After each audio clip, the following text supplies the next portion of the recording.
दर्शकवृन्द नमस्कार। जीवन सृष्टिको अनुपम उपहार र स्वस्थ जीवन मानिसको सबैभन्दा ठूलो सम्पत्ति। तर जीवन बाँच्दै जाँदा स्वास्थ्यमा अनेक समस्याहरू उत्पन्न हुन्छन्।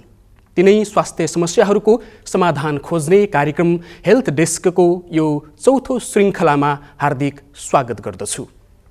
कार्यक्रम हेल्थ डेस्क तपाईँ एनटिभी कोहलपुरबाट प्रत्येक साता शुक्रबार दिउँसो 2 बजे हामीलाई प्रत्यक्ष हेर्न सक्नुहुन्छ।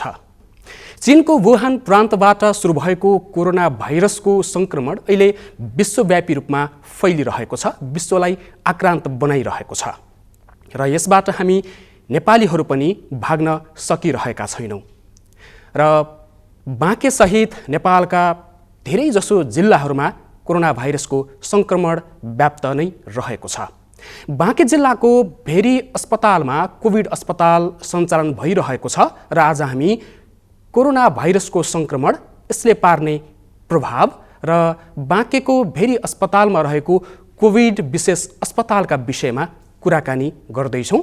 आज हामीसँग हुनुहुन्छ भेरी अस्पतालमा कार्यरत डाक्टर श्यामसुन्दर यादव र तपाईसँग पनि कोरोना भाइरसको संक्रमणबारे अथवा भेरी अस्पतालको सेवा सुविधाबारे र उपचारबारे तपाईलाई कुनै जिज्ञासा छ, लागेको छ, प्रश्नहरू छन् भने तपाईले हामीलाई टेलिफोन समेत गर्न सक्नुहुन्छ। त्यसको लागि टेलिफोन नम्बर हामीले टेलिभिजनको स्क्रिनमा देखाइरहेका छौँ। आउनुहोस् आजको कार्यक्रम सुरुवात गरौँ। डाक्टर साहब, स्वागत छ यहाँलाई। नमस्ते सबैजनालाई। कसरी काम गरिरहनु भएको छ? अहिले कोरोना भाइरसको यस्तो महामारी छ, अप्ठ्यारो छ, तपाईँहरू फ्रन्टलाइनमा बसेर काम गर्ने व्यक्तिहरू हुनुहुन्छ। अझ त्यसमा पनि तपाईँ चाहिँ भेरी अस्पतालले सञ्चालन गरेको कोभिड अस्पतालको संयोजक भएर काम गरिरहनु भएको छ। कस्तो भइरहेको छ अहिले? भेरी अस्पतालले लगभग 6 महिनादेखि नै कोरोना सम्बन्धी उपचारहरू सुरु गरिसकेको थियो र यो भेरी अस्पतालले खजुरा क्यान्सर अस्पतालमा आफ्नो जनशक्ति, आफ्नो सबै म्यान पावर लगाएर त्यहाँ सुरु गरेको थियो। त्यस बेलामा हामीलाई त्यति अप्ठ्यारो महसुस भएको थिएन, किनभने त्यस बेलाको बिरामीहरू एसिम्प्टोमेटिक हुनुहुन्थ्यो, कमै बिमारी सिम्प्टोमेटिक थियो र त्यसलाई पनि इलाज भयो। तर त्यसपछि यता यो 1 महिना 1.5 महिना भयो, यहाँ बिरामीहरूको लक्षणहरू, सिभियर लक्षणहरू देखा पर्न लाग्यो र हाम्रो भेरी अस्पतालको चिकित्सक साथीहरूको मिटिङबाट हामीले त्यसको आंकलन गरेर हामीले यसलाई केही न केही गर्नै पर्छ भनेर सोचको साथमा हाम्रो मेसुले हामीलाई रिक्वेस्ट गर्नुभयो र मेरो संयोजकमा एउटा समिति बन्यो र त्यो समितिमा हामी सबै प्रमुख कन्सल्टेन्ट, सबै विभागको साथीहरूलाई सहयोग लिएर हामीले सबैको इच्छा अनुसार नै हामी काम अगाडि बढाएका थियौँ। हामीसँग बिल्डिङ थियो, तर हामीले त्यसमा अब धेरै कुराहरू जोड्नु थियो, किनभने यो रोगको मेन दबाई भनेको एउटा अक्सिजन हो र अक्सिजन नभइकन त्यो सम्भावना छैन, आइसियु नभइकन सम्भावना छैन। हामीलाई आइसियु त पहिले पनि थियो, तर त्यो आइसियुमा जनरल पब्लिकको पनि इलाज गर्नुपर्ने भएकोले यसको लागि छुट्टै व्यवस्थापन गर्नु पर्यो र त्यो काम धेरै चुनौतीपूर्ण थियो र त्यो चुनौतीपूर्ण भएपछि हामीले नेपाल सरकारको बजेटलाई मुखमा ताक्नुभन्दा हामीले बाहिर पब्लिकमा गयौँ र पब्लिकहरूलाई गएर हामीले यो कुराहरू राख्दाखेरि धेरैजसो नेपालगञ्जका आम नागरिक, व्यापारी, कलेजका मान्छेहरूले मलाई उत्साह थप्दै गयो, तपाईँ अगाडि बढ्नुहोस्, हामी तपाईँको साथमा छौँ र उहाँहरूले नै त्यो कोभिड अस्पतालमा चाहिने जो खर्चहरू छ उहाँहरूले छुट्टै भए पनि केही दिएर त्यो बेड हामीले सञ्चालनमा ल्याएको छौँ। अब अहिले 70-75 बेडमा 72 बेडको आइसोलेसन छ। त्यसमा हरेक बेडमा अक्सिजनको पाइपलाइन छ र यसैमा तपाईको 7 बेड हाम्रो आइसियु सेवा पनि छ, जसमा हामीसँग भेन्टिलेटर, पहिले एउटा भेन्टिलेटर थियो भने हामीले अहिले काठमाडौँबाट भेन्टिलेटर ब्याङ्क एउटा छ, त्यहाँबाट हाई फ्लो नेजल क्यानुला 2टा र एउटा भेन्टिलेटर भाडामा ल्याएर अहिले हामी त्यहाँ राखेर उपचार गरिरहेको छ। जस्तो तपाईँले अगाडि पनि भन्नुभयो, पहिला चाहिँ हाम्रो लक्षण नभएका बिरामीहरूको हामीले उपचार गरायौँ र पछिल्लो समयमा लक्षणसहितका बिरामीहरूको चाप बढ्दै गयो, त्यसमा चाहिँ हामीले काम गरिरहेका छौँ भनेर यहाँले भनिराख्दाखेरि पहिला त्यस्तो के थियो जसका कारण चाहिँ लक्षण देखिएन, अहिले चाहिँ लक्षण देखिन थाल्यो, यसको कहाँनिर कनेक्सन भयो? अब यो के हुनसक्छ कि भाइरसको स्ट्रेनहरू बदल्दै गइरहेको हुन्छ। जहाँ पनि सुरुवातमा पनि जुन ठाउँमा पनि देख्दाखेरि के देखिन्छ कि सुरुमा मान्छेलाई अलिकता कम लोड भयो भने कम सिम्टम्स आउँछ।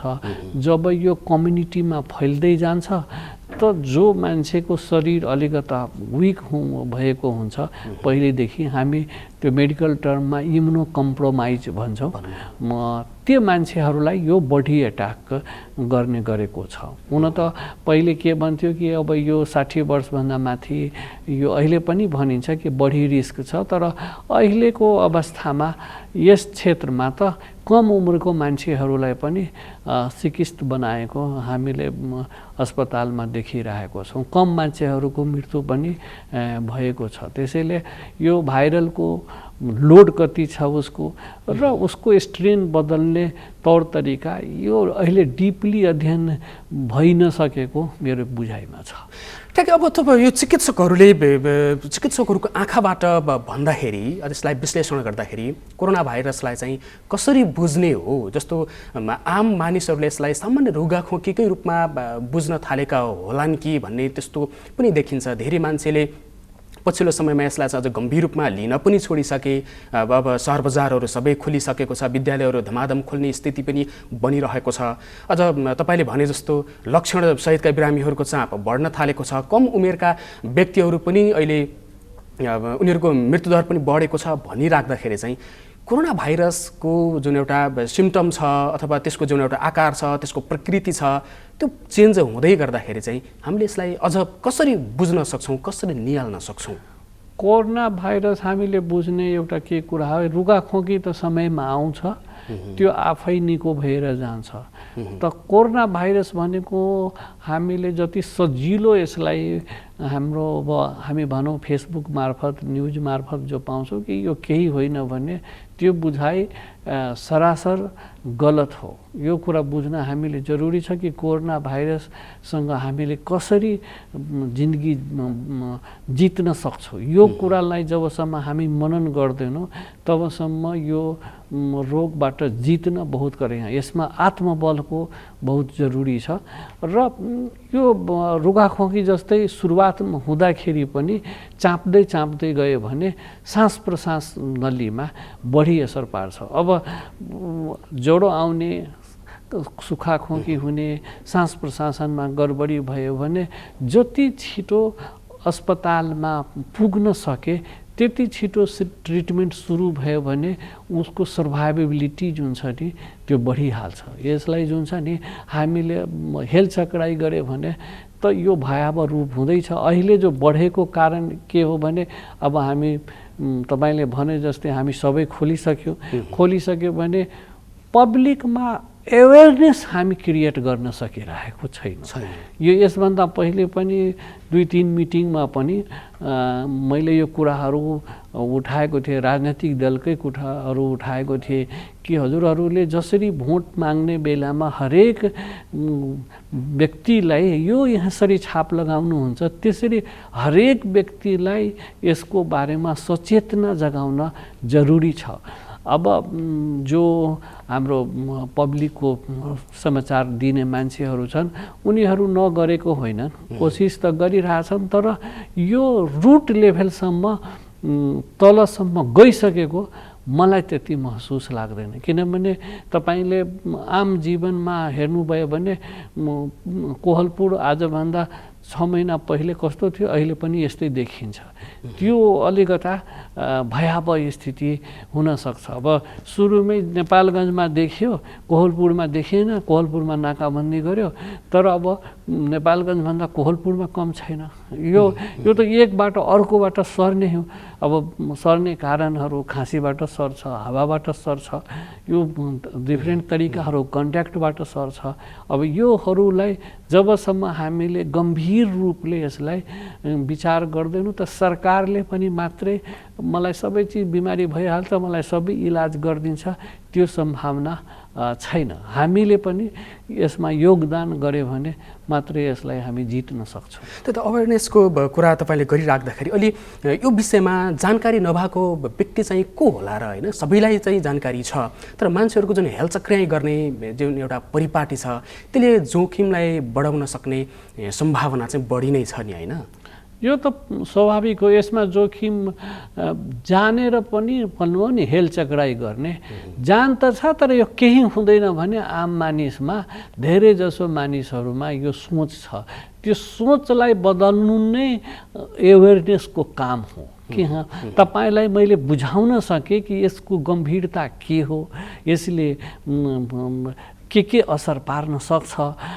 एउटा फ्यामिलीमा कोही मान्छे, एउटा उसको घरको प्रमुख मान्छेलाई केही भइदिए भने उसको परिवारको के विचल्ली हुन सक्छ, त्यसको जानकारी यदि हामी सबै परिवारको मान्छेलाई, हामी सबै समुदायमा भयो भने त अलि मान्छे हच्किन्छ नि। मान्छेलाई डर नभएको होइन, मान्छे डराएको पनि हो। मान्छे घरमै बसेर मान्छे बसेको हो, तर उसलाई सही वेमा त्यसको सम्प्रेषणमा कमी भएको जस्तो देखिन्छ। अहिले जस्तो लक्षणको कुरा गरौँ न, तपाईँहरूले कोरोना सङ्क्रमितहरूको प्रत्यक्ष नजिकमा पुगेर तपाईँले काम गरिरहनु भएको छ। अहिले नेपालमा अथवा त्यसमा पनि तपाईँले बाँकेकै यस क्षेत्रमा रहेका बिरामीहरूको अवस्था चाहिँ अहिले कस्तो छ, उनीहरूमा देखेको लक्षण चाहिँ कस्तो छ, लक्षणमा परिवर्तन भएको छ कि छैन, सुरुवाती चरणदेखि अहिलेसम्म त्यस्तो केही अन्तर पाउनु भएको छ यहाँले?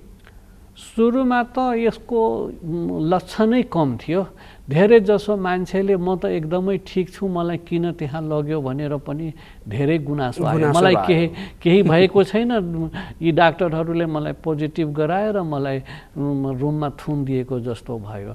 तर अहिले त अब त्यो मान्छेहरूले पनि बुझिरह होला कि त्यो भएर परिवारमा, समुदायमा राम्रै भएको थियो। अब लक्षणहरू त दिनदिन थप्दै गएछ। एउटा लक्षण हो, यसको प्रमुख लक्षण भनेको खाँसी हुने हो, सुक्खा खाँसी हुने हो, ज्वरो, हाई डिग्री टेम्परेचर हामी भन्छौँ, 102 डिग्री 104 डिग्री ज्वरो आउने हो, र सास प्रश्वासनमा तुरन्त समस्या हुने हो। तर यसको मतलब होइन कि अरू लक्षण छैन। जस्तो अब कोही मान्छे छ खालि कमजोरीले मात्रै हुन्छ। म अहिले तपाईँलाई नेपालगञ्जमा, अब नाम त मलाई एक्ज्याक्टली याद भएन, त्यो बिरामी सुरुमा म चिन्थेँ पनि उहाँलाई। उहाँ मेरै यहाँ आउनुभयो, म चिन्थेँ पर्सनली। उहाँले मलाई टेलिफोन गर्नुभयो, डाक्टर साहब मलाई देखाउनु छ, अनि मेरो क्लिनिकमै आउनुभयो। मलाई त विकनेस भएछ, मैले भने विकनेस भएछ। अनि उहाँ आउनुभयो, यसो मैले हेरेँ, उहाँको लुक हेर्दाखेरि त उहाँ सिकिस्त जस्तो देखिराख्नु भएको थियो। मैले भने यो म त सर्जन छु, म यसलाई गर्दिनँ, तपाईँले फिजिसियनलाई देखाउनुपर्छ। र फिजिसियनलाई देखाइसकेपछि उहाँ भन्नुहुन्छ मलाई कमजोरी छ, तर उहाँको 104 डिग्री ज्वरो थियो। तुरन्त उहाँलाई भेरी अस्पतालको प्री आइसोलेसनमा भर्ना गरियो। उहाँलाई दबाई पनि चलियो। दबाई चलाएपछि उहाँ केही इम्प्रुभमेन्ट पनि हुनुभयो। तर अल्टिमेटली उहाँलाई सबै थेरापी पनि दियो, प्लाज्मा थेरापी पनि दियो, तर उहाँ बच्न सफल हुनु भएन। यो स्थिति छन्। जबकि उहाँ मेरो अहिले पनि मेरो आँखाको अगाडिमा मेरो सम्झना छ, उहाँ आउनुभएको थियो, 4-5 जनै त्यो गरेर आउनुभएको थियो। त्यसैले अब कसैलाई खालि विकनेस हुन्छ, कसैलाई जिउ मात्रै दुख्न सक्छ, कसैलाई टेस्टको गडबडी हुन्छ, कसैलाई तपाईँको डायरिया हुन्छ। यो डिफ्रेन्ट लक्षणहरू यो हो, तर प्रमुख लक्षण भनेको यिनीहरू नै हो। जस्तो हाम्रो शरीरमा जुनसुकै बेला जस्तोसुकै अवस्थाको बिरामी त्यस्तो देखियो भने, समस्या देखियो भने त्यसलाई हेलचक्र्याइ गरेर घरमा बस्नु चाहिँ खतरनाक हुन्छ। त्यो विषय घरमा बस्नु तुरन्त जुन छ नि नजदिकको हेल्थ पोस्टमा जानु पर्यो। त्यहाँ हेल्थ पोस्टमा पनि अब अहिले त सरकारले पनि हरेक गाविसमा 10 बेडको आइसोलेसन तयार गर्न भनेको छ। अब त्यो कमसेकम 5 बेडको आइसोलेसन भए पनि त्यहाँ गएर परामर्श लिएर उहाँलाई ट्रिटमेन्ट सुरुवात गरिदिए भने सुरुमा त रिजल्ट जुन छ नि राम्रो आउने। जब रुगाखोकीले ग्रसित भएर अनि त्यो भइसकेपछि तब उसलाई ट्रिटमेन्ट गर्न गाह्रो हुन्छ। अहिले जस्तो हामीले के गर्न सक्छौँ? रुगाखोकी देखिहाल्यो अथवा ज्वरो पनि देखिहाल्यो, हामी अस्पताल जानु त छँदैछ, हामी सहज रूपमा अस्पताल यदि जान सकेनौँ भने तत्कालको लागि हामीले के गर्न सक्छौँ? तत्कालको लागि हामीले आफ्नो टेम्परेचर आफ्नो घरमा नाप्न सकिन्छ। मलाई सामान्य ज्वरो छ, 100 डिग्रीभन्दा कम छ, मेरो शरीरमा त्यस्तो केही अप्ठ्यारो छैन भने तपाईँले सिम्पल औषधि हामी पारासिटामोल भन्छौँ त्यो खाएर तपाईँले हेर्न सक्नुहुन्छ। सबै ज्वरो कोर्नै हुन्छ भन्ने छैन, तर तपाईँलाई आफैलाई फिलिङ हो यो कोरोनाको बेलामा कति मान्छे त डरले पनि जाने गर्छ, तर शरीरले तपाईँलाई भन्छ कि मलाई अप्ठ्यारो भइरहेछ भने त्यस्तो बेलामा तुरन्त मेडिकल सेन्टरमा गएर डाक्टरकै सल्लाह लिनुपर्छ। जो बेसिकली यस्तो बेलामा जो कोरोनासँग विशेष अस्पतालहरू छन् त्यसकै ओपिडीहरूमा गएर सेवा लियो भने त्यो ज्यादै राम्रो हुन्छ। किनभने उसलाई यो हरेक दिन डिल गरिरहेको हुन्छ र डिल गरिसकेपछि उसलाई सानोभन्दा सानो सिम्टम्स आयो भने कसस दिमागमा तपाईँले राख्यो भने डायग्नोसिस हुनसक्छ, दिमागमा छैन भने डायग्नोसिस रुगाखोकी छ भने अब यो रुगाखोकी पोजिटिभ भए पनि मान्छेलाई आफै पनि ठिक हुने हो। यो 80% केसमा खासै केही हुँदैन, यो आफै उसको शरीरको इम्युनिटीले त्यसलाई दबाई दिन्छ, तर 20% केसमा यसलाई अप्ठ्यारो पार्ने हो। जस्तो यो उमेरको विषयलाई लिएर पनि चर्चा भइरहेको छ, जस्तो दीर्घ रोगीहरूको विषयलाई पनि लिएर चर्चा भइरहेको छ। दीर्घ रोगीहरू र बढी उमेर भएका व्यक्तिहरू यसको सङ्क्रमणको प्रत्यक्ष जोखिममा छन् भनेर हामीले कुराकानी गरिरहेका छौँ, त्यस्तो हो?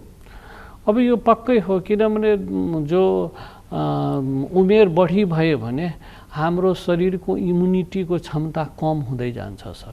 शरीरमा तपाईँलाई कुनै विरोधमा भाइरसको विरोधमा बन्ने शक्तिहरू कम हुँदै जान्छ। दीर्घ रोगी हुनुभयो, चिनी रोगी छन्, त्यसलाई ब्लड प्रेसर छन्, मुटु रोगी छन्, त उनीहरू त पहिलेदेखि नै दबाई सेवन गरिरहेछन्। चिनी रोगीको एउटा सिम्पल घाउ भयो भने पनि तुरन्तै ठिक हुँदैन। त्यस्तो के हुन्छ कि इम्युनिटी कम भएको होले, त्यसैले लङ टर्म कुनै क्यान्सरको बिरामी छन् उहाँहरूको इम्युनिटी कम भइहालेको हुन्छ, उहाँलाई विभिन्न किसिमको केमोथेरापी दिएको हुन्छ। त्यस्तो बेलामा उहाँहरूलाई सङ्क्रमणको अरूभन्दा धेरै जोखिम हुन सक्छ। जस्तो अब क्यान्सरका बिरामीहरू, मधुमेहका बिरामीहरू अथवा अन्य मुटु रोगीहरू चाहिँ यदि उहाँहरूलाई सङ्क्रमण देखि नै हाल्यो भने उहाँहरूको उपचारको व्यवस्थाको लागि उहाँ आफैले चाहिँ के गर्न सकिन्छ, जो चाहिँ प्रतिरक्षा प्रणालीलाई सुधार गर्नको लागि अथवा अन्य ट्रिटमेन्टको लागि चाहिँ के गर्न सकिन्छ? अब प्रतिरक्षा प्रणालीको लागि सबभन्दा पहिले त यसलाई हुनै नदिनुबाट बच्नु हो। यदि तपाईँ सुनिराख्नु भएको छ नि, हाम्रो मोबाइलमा मेसेज आउँछ, टिभीमा आउँछ कि 60 वर्ष उमेरभन्दा बढीको मान्छेहरू बाहिर हिलडुल गर्नु हुँदैन, कन्ट्याक्टमा हुनु, कसैको कन्ट्याक्टमा हुनु हुँदैन, उहाँहरूले न्युट्रिसियस डाइटहरू खाइराख्नुपर्छ र रुमबाट ननिस्केर आफ्नै घरमा कन्फाइन भयो भने धेरै जसो कन्ट्याक्ट हुने चान्सेसहरू कम भइहाल्छ। अब त्यो 100% त भन्न सकिन्न, किनभने कन्ट्याक्ट हुने चान्स कम भयो भने कम जसरी तपाईँ पब्लिक प्लेसमा जानुहुन्छ तब कन्ट्याक्ट हुन्छ, तबै एकबाट अर्कोमा यो सर्ने हो। त त्यसैले त्यो गर्न सकिन्छ। बाँकी जो रोगको दबाईहरू उहाँ खाइराख्नु भएछ त्यसलाई कन्टिन्युटी छोड्नु हुँदैन र समस्या आएको बेलामा तुरन्त मेडिकल सल्लाह लिनुपर्छ। उनीहरूले आफ्ना जो चिकित्सकलाई देखाइराख्नु भएछ उहाँलाई कन्ट्याक्ट गरेर यो सल्लाह लिए भने पढ्यो भने पिसिआर टेस्ट गराउनुपर्छ। पिसिआर टेस्ट नगरायो भने त उहाँहरूको सही स्टेटस थाहा हुँदैन र स्टेटस थाहा भयो भने ट्रिटमेन्टमा सहयोग पुगिन्छ। अब तपाईँ चाहिँ भेरी अस्पतालको कोरोना विशेष अस्पताललाई सञ्चालन गर्ने जुन एउटा समिति छ त्यसको संयोजक भएर तपाईँले काम गरिरहनु भएको छ। अहिले हामीसँग 60-65 जना जति पेसेन्टहरू छन् होला, सायद 66 जनासम्म छन्। अब तिनीहरूको उपचारका लागि हामीसँग भएका इक्विपमेन्टहरू, हामीसँग भएका पूर्वाधारहरूको व्यवस्थापन हामी कस्तो छ, हामीले कसरी सेवा सुविधा दिइरहेका छौँ अहिले? अब हामीले सेवा सुविधा त अब हामीसँग केही जनशक्तिहरू पहिले नै नियुक्त भएको थियो।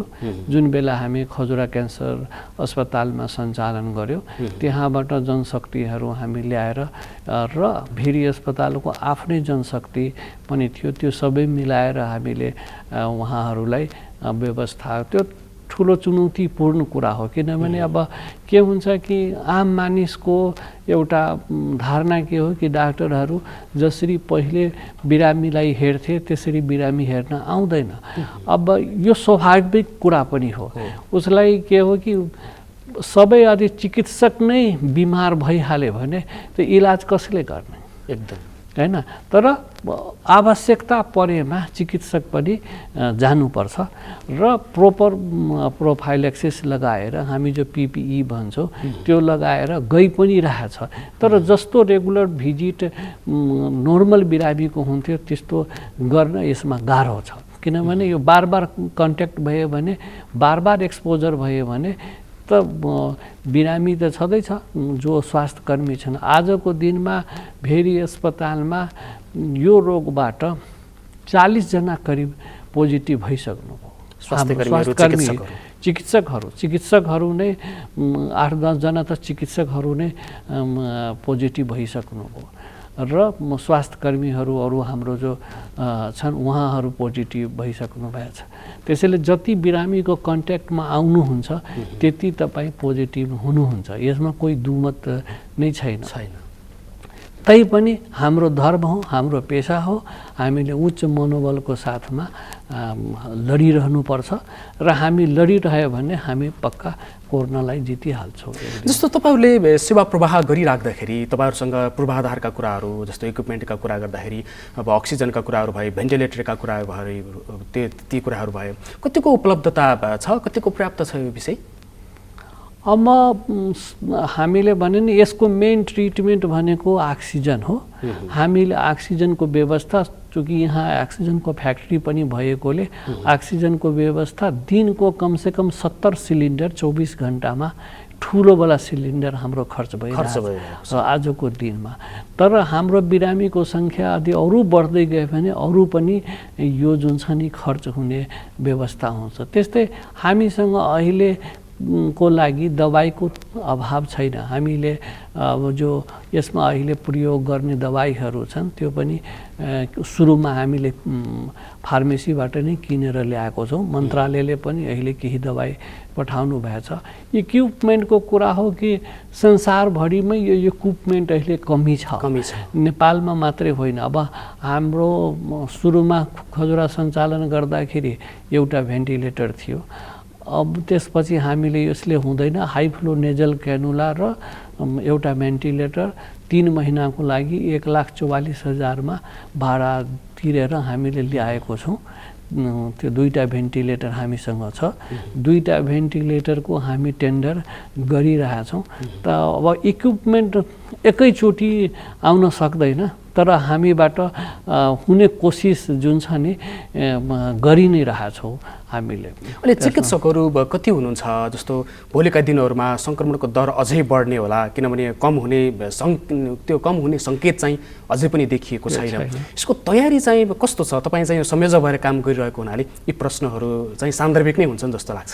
नै अब त्यसैको लागि हामीले अहिले पनि अहिले मलाई लाग्छ अहिले 10 मिनट पहिले नै रिजल्ट निस्किसक्यो होला।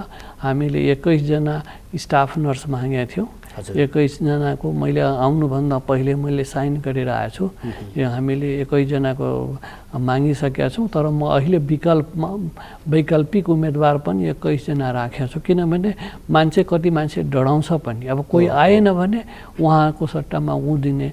त्यस्तै हामीले हेल्थ एसिस्टेन्ट पनि मागेका थियौँ, हामीले रेडियोग्राफर मागेका थियौँ, हामीले मेडिकल अफिसर पनि मागेका थियौँ, हामीले कन्सल्टेन्ट पनि मागेका थियौँ।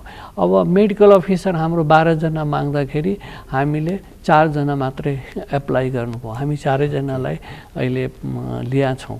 त्यस्तै अर्को तरफ पनि हाम्रो कार्डियोलोजी तरफ खाली थियो, त्यसमा पनि 4 जना माग्दाखेरि हामी 4 जना लियो।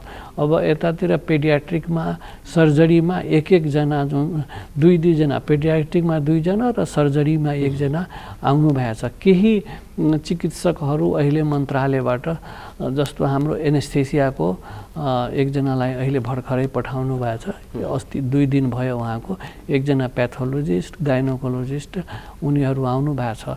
तर हाम्रो कुरा मन्त्रालयसँग भएछ कि यदि अब यहाँको सबै जनशक्ति इन्फ्याक्ट भए कसरी चलाउने भन्ने त 15 दिन 20 दिनको लागि मन्त्रालयमा एउटा टिम तयार भएको हुन्छ। त्यो टिम आएर सेवा दिन्छ। यो समझदारीहरू छन्, त्यसैले हामीले त्यो छन्। तर तै पनि हाम्रो आफ्नै तरिकाले पनि यहाँ चिकित्सकहरू नघटियोस् भनेर हामीले विज्ञापनहरू गरिरहेछौँ र मोटिभेसन पनि। जस्तो पहिले आजभन्दा 6 महिना पहिले जो डर थियो आम मान्छेमा, त्यो डर अहिले देखिएन। त्यसको म एउटा इक्जाम्पल तपाईँलाई भन्छु कि सुरुमा 40 जना स्टाफ नर्सको माग्दाखेरि 18 जना मात्रै एप्लिकेन्ट भए। तर आजको दिनमा 21 जना माग्दाखेरि 212 जना एप्लिकेन्ट थियो।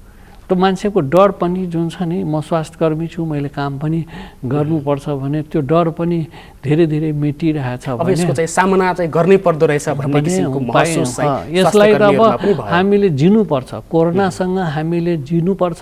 तर जिउनुभन्दा पहिले सतर्कता अपनाउन जरुरी छ। यो सतर्कता यदि अपनाएन भने यो तुरन्तै जाने रोग पनि विश्वमा देखिन। यो ठिक छ, हामी कार्यक्रमको अन्तिम चरणमा छौँ। अन्तिम चरणमा यति बेला दर्शकहरूलाई तपाईँको मार्फत केही भन्न सक्नुहुन्छ, केही भन्नुहुन्छ? म सबैजनालाई हात जोडेर नमस्कार गरेर के भन्छु कि आफू पनि बचौँ र अरूलाई पनि बच्न दिनुहोस्। र आफू बच्नलाई पनि तपाईँले 3 कुरामा ध्यान दिन एकदमै जरुरी छ। त्यो सोसल डिस्टेन्सिङ हो, एकबाट अर्कोमा 3 फिटको दूरी कमसेकम मेन्टेन गर्ने, बार हात धुने, हात धुने समय छैन भने सेनिटाइजर लगाउने र मास्क प्रयोग गर्ने। र तपाईलाई कुनै सिम्पटम्स भएको छ भने तपाईको नजदिकमा जो हेल्थ फेसिलिटी एभाइलेबल छ त्यहाँ तुरन्त सम्पर्क गर्नुस् र सम्पर्क गरिसकेपछि तुरन्तै जुन छ नि त्यसको इलाज भयो भने त्यो राम्रो होला भन्ने आशाको साथ तपाईँ मार्फत सबैलाई धन्यवाद दिन चाहन्छु। यहाँलाई धेरै धेरै धन्यवाद। ल हजुर, आज हामी कुराकानी गऱ्यौँ भेरी अस्पतालमा कार्यरत डाक्टर श्यामसुन्दर यादवसँग कोरोना भाइरसको सङ्क्रमण र त्यसले पारेको प्रभाव र नेपालगञ्ज स्थित भेरी अस्पतालले दिने सेवा सुविधाका विषयमा कुराकानी गऱ्यौँ। आजको कार्यक्रम तपाईँलाई कस्तो लाग्यो? जस्तो लाग्यो त्यस्तै प्रतिक्रिया दिन नबिर्सनुहोला। अर्को साता शुक्रबार दिउँसो 2 बजे पुनः हाम्रो भेट हुनेछ। अहिले भने बिदा चाहन्छौँ। नमस्कार।